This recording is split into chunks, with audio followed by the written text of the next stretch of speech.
ఉన్నటువంటి ఒక కార్మికులని అనేకమైనటువంటి వాగ్దానాలు చేసి వారికి భూమిని ఇస్తా అని చెప్పి ఇల్లు ఇస్తా అని చెప్పి వారసత్వంలో ఉద్యోగాలు కూడా వారికి చేస్తా అని చెప్పేసి వారి సంబంధించినటువంటి ఉంటున్న క్వార్టర్స్ కూడా వాళ్ళకే ఇస్తా అని చెప్పేసి అనేక మాటలు చెప్పడం జరిగింది. మరి సింగరేణి కోల్డ్ బెల్ట్ నుంచే తెలంగాణ ఉద్యమం ఆ రోజు ఇల్లెందు ప్రాంతం నుంచి మొదలైనటువంటి విషయాన్ని మనం గుర్తుపెట్టుకోవాలి. ఏ సింగరేణి చెప్పుకొని ఆ రోజు బీఆర్ఎస్ పార్టీ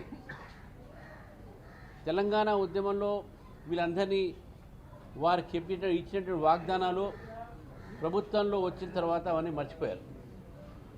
ఈ నైనీ బ్లాకు ఆ రోజు సంబంధించిన దాంట్లో కూడా అనేకమైనటువంటి ఒక ప్రెజర్స్తోని అది చేసి సింగరేణిని మాత్రం కోల్ ఇండియా దాంట్లో 49% గవర్నమెంట్ ఆఫ్ ఇండియాకు ఉన్నప్పుడు కూడా 51% స్టేట్ గవర్నమెంట్కి ఉన్నప్పుడు కూడా సింగరేణి కాలనీస్లో ఎప్పుడు కూడా స్టేట్ గవర్నమెంటే ఆధిపత్యము నిర్ణయాలని కూడా వాళ్ళవే ఉంటుండే.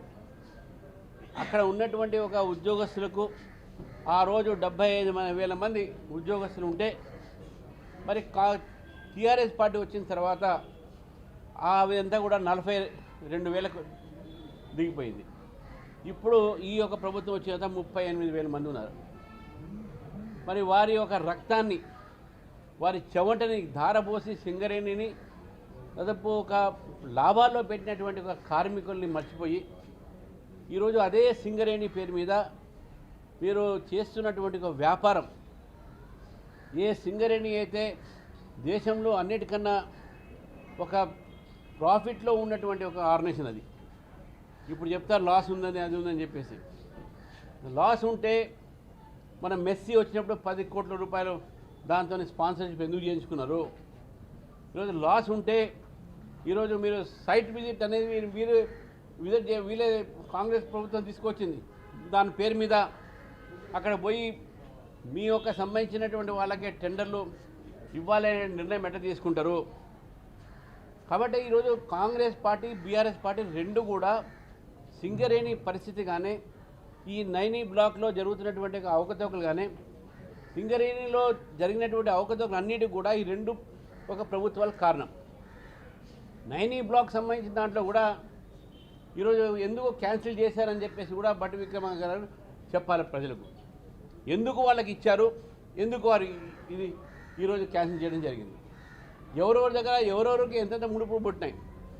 కాంగ్రెస్ పార్టీ వచ్చిన తర్వాత ఆ ప్రభుత్వంలో అనేకమైన కార్పొరేట్ సెక్టర్స్ ఒకళ్ళ మీద ఒకళ్ళు మంత్రులు దాంట్లో ఇన్వాల్వ్ అయ్యి ఒక మంత్రి ఒక పిఏ తుపాకీ పెట్టి ఒక సిమెంట్ కంపెనీని బెదిరిస్తారు, వేరే మంత్రి దాంట్లో రావద్దు. ఇప్పుడు ముఖ్యమంత్రి ఉప ముఖ్యమంత్రి మధ్యన ఏవైతే టెండర్లు ఎవరికి ఇస్తున్నారు, మా మనుషులకి ఇస్తున్నారా మీ మనుషులకి ఇస్తున్నారా అనేటువంటి వ్యవహారం కూడా బయటపడ్డది. కాంగ్రెస్ పార్టీ వచ్చినప్పటి నుంచి కేవలము ఎక్కడ కమిషన్లు వస్తున్నాయని చెప్పి దాని మీదనే ఆలోచించారు కానీ ఎక్కడ పరిపాలన ఉండాలని చెప్పి ఆలోచించలేదు. ఈరోజు సింగరేణిలో కార్మికుల రక్తాన్ని పీలుస్తుంది ఈ ప్రభుత్వం. వాళ్ళు రక్తాన్ని చెమటను కష్టపడి సింగరేణిని ఆదుకుంటుంటే ఆ సింగరేణికి సంబంధించిన కార్మికుల రక్తాలు పీల్చి మీరు కమిషన్లు సంపాదిస్తున్నారు. మీరు మీ బంధుమిత్రులకు ఒక మనుషులకు మీ యొక్క సొంత మనుషులకు ఈ యొక్క కాంట్రాక్ట్ ఇచ్చే ప్రయత్నం చేస్తున్నారు కోల్ బ్లాక్స్. ఈరోజు కర్ణంలో కూడా బీఆర్ఎస్ ప్రభుత్వం ఏం పెద్ద తుదపూస కాదు. ఈరోజు ఏదో హరీష్ రావు లెటర్ రాస్తున్నారు కిషన్ రెడ్డి గారికి. మీరు కిషన్ రెడ్డి గారికి లెటర్ రాసేటటువంటి ఒక మీకు అసలు నైతికమైనటువంటి హక్కే లేదు. మీ అసలు సింగరేణి పాపం సగం మీది సగం కాంగ్రెస్ది. అదేవిధంగా మీరు ఈ రకమైనటువంటి ఒక ఏదైతే సింగరేణికి సంబంధించినటువంటి అనేక కుంభకోణాలు మీ సమయంలో కూడా జరిగినాయి. మీరు కూడా ఎవరికి ఇచ్చారు కాంట్రాక్ట్లు, ఎవరికి ఇచ్చే ప్రయత్నం చేశారు తెలవదా? అందరికీ తెలిసిందే. కాబట్టి ఈరోజు సింగరేణి సంబంధించినటువంటి ఒక వ్యవహారం అవుతుందో తెలంగాణ ప్రజలకు నైనీ బ్లాక్లో ఏం జరిగింది, ఎవరికి ఎంత ముట్టినాయి, ఎవరెవరి మధ్యన ఏమేమి జరిగినాయి, ఇవన్నీ కూడా తెలంగాణ ప్రజలకు తెలవాల్సిన అవసరం ఉన్నది. ఎందుకు టెండర్స్ క్యాన్సిల్ చేశారు, అంతకుముందు టెండర్లు ఎవరికి ఇచ్చారు, ఎంతకు పాడారు, ఎందుకంటే సుప్రీంకోర్టు గైడ్లైన్స్ ప్రకారమే చేయాల్సింది ఏదైనా. మరి ఒకేపు నష్టం జరుగుతుందని చెప్పేసి చెప్పినటువంటి ఒక సింగరేణిలో మీరు ఆ సింగరేణిలోనే ఇంత కోట్లు సంపాదించుకుంటున్న కమిషన్ల కింద అంటే సింగరేణి ఎందుకు నష్టాలు ఉన్నది? వాటికి మీ 50,000 కోట్ల రూపాయలు మీరు బకాయిలు ఉన్నారు సింగరేణికు. దాన్ని మాత్రం అక్కడ పెట్టుకున్నారు మీరు.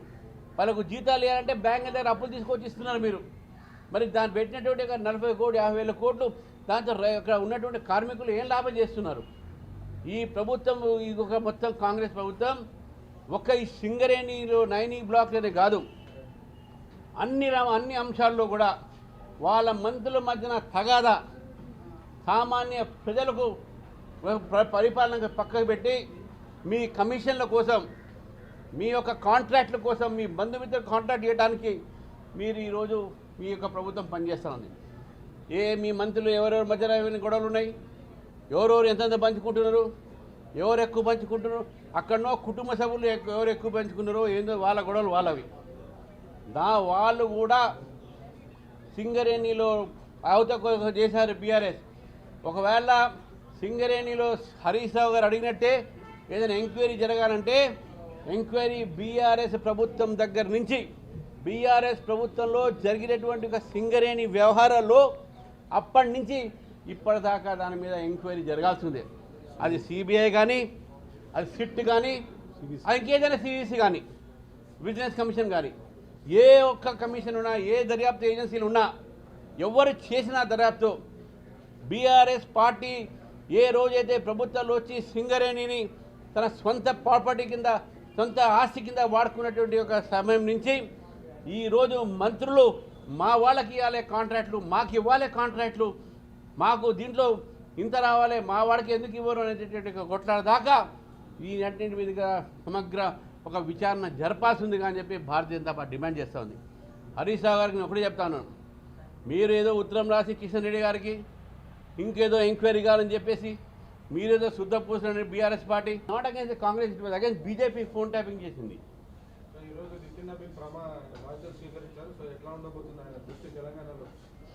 ఈరోజు నరేంద్ర మోదీ గారు స్వయాన చెప్పారు వెస్ట్ బెంగాల్ తర్వాత తెలంగాణ అధికారం వస్తుంది. మేము పూర్తిగా నమ్ముతున్నాం. తెలంగాణ ప్రజలను కూడా మీ ద్వారా కోరుతున్నాము. నరేంద్ర మోదీ గారి యొక్క ఆశీర్వాదం, నరేంద్ర మోదీ గారి యొక్క సపోర్టు తెలంగాణకు ఉంది. రేపు రాబోయే మున్సిపాలిటీ ఎన్నికల్లో కూడా బీజేపీని గెలిపియండి, తర్వాత బీజేపీకి అధికారాన్ని ఇవ్వండి. డబుల్ ఇంజిన్ సర్కార్తో తెలంగాణ ఒక ముఖ చిత్రాన్ని మారుస్తాం. అసలు బంగారు తెలంగాణ మేము తీసుకొస్తాం. మోడీ గారు చెప్పినట్టుగా బెంగాల్ తెలంగాణ అట్లా బెంగాల్ లాగానే తెలంగాణలో కూడా రామచంద్రరావు గారి నాయకత్వంలో బీజేపీ ఐక్యతతో సమిష్టిగా రకంగా ప్రయత్నం చేసే అవకాశం ఉందా? మాదంతా ఐక్యతతో ఉన్నారు, ఎటువంటి అనైక్యత లేదు. ఏది వచ్చినా కూడా అది ప్రసార సాధనాల్లో ఇతర పార్టీలు సృష్టిస్తున్నటువంటి కథనాలు మాత్రమే. కానీ భారతీయ జనతా పార్టీ టీం బీజేపీగా ఉంది, టీం బీజేపీ తెలంగాణగా ఉంది. Thank you.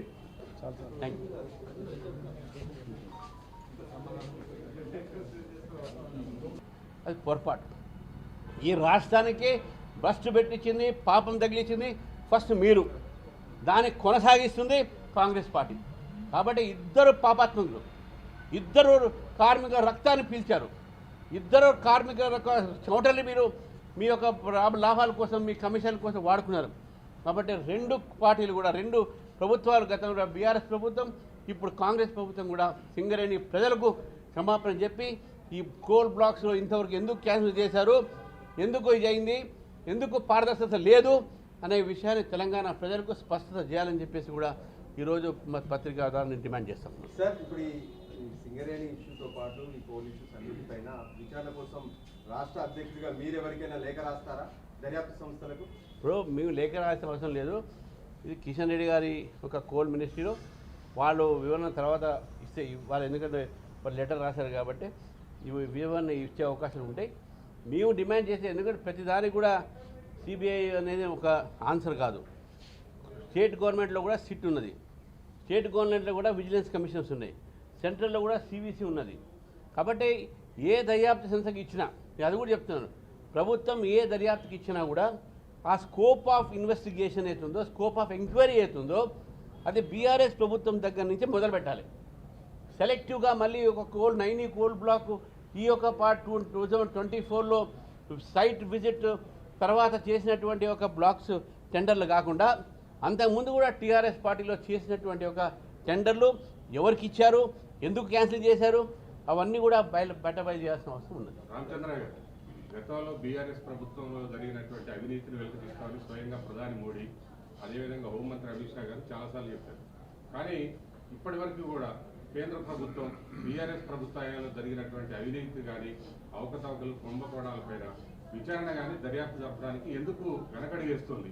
అవన్నీ పొరపాటు మీ ఆలోచన. మీ ఈరోజు కూడా రాష్ట్ర ప్రభుత్వము మేము ఎక్కడెక్కడ ఫోన్ ట్యాపింగ్ అయితే అయింది, కాళేశ్వరం మొత్తం కూడా మీరు ఒకటే ఏదో 2 బ్యారేజ్లు 3 బ్యారేజ్లు తీసుకోవడం కాదు, మొత్తం 1,30,000 కోట్ల రూపాయలకు సంబంధించిన కాళేశ్వరం హోలిస్టిక్గా మొత్తం ప్రాజెక్టు కానీ ఇప్పుడు జరుగుతున్న కోల్ ఇది కానీ ఇవన్నీ కూడా మాకు చెప్తే తప్పకుండా కేంద్ర ప్రభుత్వం ఎవరితో దర్యాప్తు చేయించాలి. మీరు సెలెక్టివ్గా 1, 2 తీసుకొని మా ముందు పెడితే దాని మీద దర్యాప్తు ఏజెన్సీలు కూడా సరైన న్యాయం జరగదు. ఇప్పుడు కూడా చెప్తున్నాం, ఆ రోజు ఎలక్షన్స్ టైంలో భారతీయ జనతా పార్టీ నాయకులు మీకు చెప్పినాము కాళేశ్వరం ఏటీఎం అని, వీళ్ళు బాగా కరప్షన్ చేశారని చెప్పినాము. తర్వాత కాంగ్రెస్ పార్టీ వచ్చింది, మళ్ళీ కాంగ్రెస్ పార్టీ కూడా కరప్షన్ చేస్తూ ఉంది. అందుకని మేము ఏమంటున్నాం అంటే దర్యాప్తు చేస్తే రెండు ఒక ప్రభుత్వాలు చేసినట్టు అని చేయాలి. ఈరోజు కూడా మోదీ గారు నరేంద్ర మోదీ గారు చెప్పడం కాదు, తెలంగాణ ప్రజలు కోరుతూ ఉన్నారు ఈరోజు దర్యాప్తు జరగాలి, కానీ అన్నిటి మీద జరగాలి. 2 సంవత్సరాలు అయిపోయింది, ఇంకా ఫోన్ ట్యాపింగ్లో ఇంకా విచారణలు ఉంటాయిందని నాకు అర్థం కాదు. మీరు ఇద్దరు షాడో బాక్సింగ్ కాకపోతే ఒక్కొక్కరికి మీరు సహకారం చేసి కాకపోతే కేవలం అధికారులు మాత్రం మీరు అరెస్ట్ చేసి అధికారులని అన్నింటిలో బలి చేసి అధికారులను మొత్తం వాళ్ళ మీదనే మొత్తం భారం పెట్టేసి వాళ్ళ తల మీద రాజకీయ నాయకులు ఎవరిని అరెస్ట్ చేశారండి? ఎవరిని అరెస్ట్ చేశారు? గత ప్రభుత్వాల్లో ఎవరిని మీరు చేశారు? దేశంలో అనేక రాష్ట్రాల్లో జరిగిన కుంభకోణాల మీద సిబిఐ ఈడీ దర్యాప్తు జరుగుతుంది. ఢిల్లీ లిక్కర్ స్కామ్లో 100 కోట్ల స్కామ్లో ఈడీ సిబిఐ దర్యాప్తు జరిగింది. కానీ గత 10 ఏళ్ల బీఆర్ఎస్ ప్రభుత్వంలో జరిగినటువంటి అవకతవకల మీద కేంద్ర దర్యాప్తు సంస్థలు ఎందుకు ముందడుగు వేయలేకపోతున్నాయి? మీరు ఒక మాట మీరు చెప్పింది కరెక్ట్. ఈడీ వచ్చింది, ఈడీ చాలా చోట ఎంక్వైరీ చేసింది. సిబిఐ విషయంలో అప్పుడు ఉన్నటువంటి బీఆర్ఎస్ ప్రభుత్వము ఒక జియో తీసుకువచ్చింది. జియో ద్వారా ఏంటంటే సిబిఐని మేము తెలంగాణలో రానియము, ఇక్కడ ఇన్వెస్టిగేట్ చేయడానికి వీల్లేదు. సిబిఐ ఒకవేళ ఇన్వెస్టిగేట్ చేయాలంటే ప్రభుత్వం సొంతంగానే ఇవ్వాలి, లేకపోతే కోర్టు చెప్పాలి. ఫర్ ఎగ్జాంపుల్ మొన్న జరిగినటువంటి ఒక చెప్తానండి, మొన్న జరిగినటువంటి అప్పుడు లాస్ట్ టైం జరిగినప్పుడు బిఎల్ సంతోష్ గారి దాని మీద ఆ కేసులో సిబిఐకి పోయింది కేసు. సిబిఐ ఎందుకంటే కోర్టు చెప్పింది సిబిఐ, వాళ్ళు దాని మీద ఛాలెంజ్ చేశారు.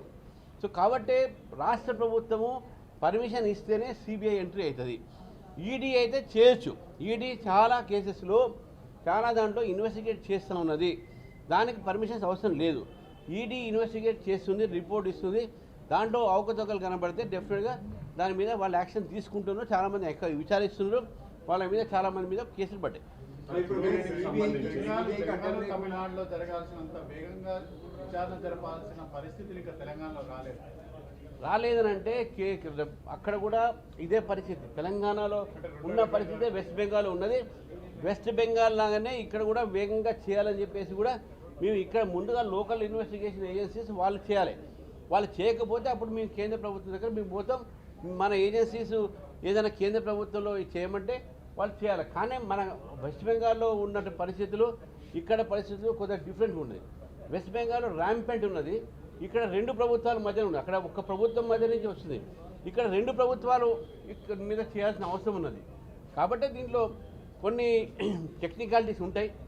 టెక్నికాలిటీస్లో కూడా భారతీయ జనతా పార్టీ కానీ తెలంగాణ ప్రజలు కానీ కోరేది ఏంటంటే తెలంగాణలో ఏ ఒక విషయాలపైన అవినీతి జరిగింది అన్నీ కూడా బయటికి రావాలంటే డెఫినెట్గా ముందు రాష్ట్ర ప్రభుత్వం దాన్ని వాళ్ళు మాకు కోఆపరేట్ చేయాల్సిన అవసరం ఉన్నది.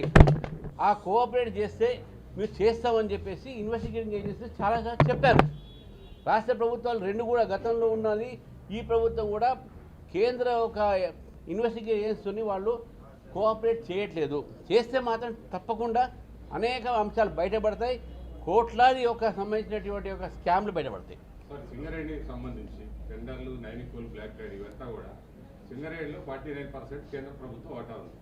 ఆ సంబంధిత మంత్రి కిషన్ రెడ్డి గారు, ఆయన తెలంగాణకు సంబంధించిన కేంద్ర మంత్రి, వారం 10 రోజులుగా ఈ బొగ్గు గనులు వీటన్నిటిపైన ఇంత రచ్చ జరుగుతుంది, తెలంగాణలో అన్ని బయటకు వస్తుంది. అయినప్పటికీ సంబంధిత మంత్రిగా ఇప్పటివరకు మీ పార్టీకి చెందినటువంటి కిషన్ రెడ్డి గారు ఎందుకు స్పందించలేకపోతా ఉన్నారు? చూడండి, 49% ప్రభుత్వం కేంద్ర ప్రభుత్వం దాని వాటా ఉన్నప్పుడు కూడా దాని మొత్తం యంత్రాంగంగానే మొత్తం అడ్మినిస్ట్రేషన్గానే అది స్టేట్ గవర్నమెంట్కి ఉన్నది.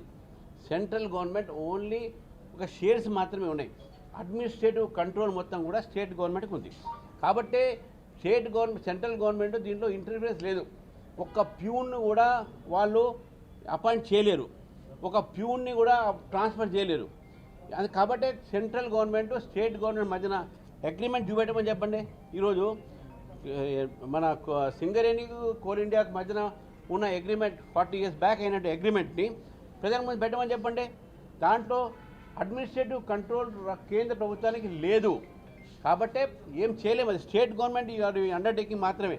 అది దాంట్లో ప్రాఫిట్ వచ్చినా లాస్ వచ్చినా స్టేట్ గవర్నమెంట్ తీసుకుంటుంది. సెంట్రల్ గవర్నమెంట్ 49% షేర్ మాత్రమే ఉన్నది. ఇది 2 టీవీ ఛానళ్ల మధ్య గొడవ తప్ప ఇందులో అవినీతి జరగలేదని సీఎం అంటున్నాడు. నేనేమంటున్నానంటే టీవీ ఛానల్ మధ్యన కాదు, మీరు 2 గ్రూపుల మధ్యన కాంగ్రెస్ పార్టీల మధ్యన జరుగుతున్న గొడవ ఇది.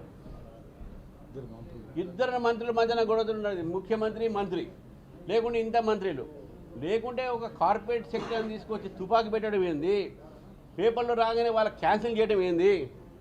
ఎందుకు క్యాన్సిల్ చేయాలి, ఎందుకు ఇవ్వాలి? మీరు క్యాన్సిల్ చేసినప్పుడే తెలిసిపోతుంది. అంటే పారదర్శకత లేదు. ఇప్పుడు పేపర్లు బయటికి పెట్టినాయి కాబట్టి ఇప్పుడు మీరు క్యాన్సిల్ చేస్తున్నారు. ముందెందుకు చేయలే? ముందు తెలియదా మీకు? అటువంటిప్పుడు అసలు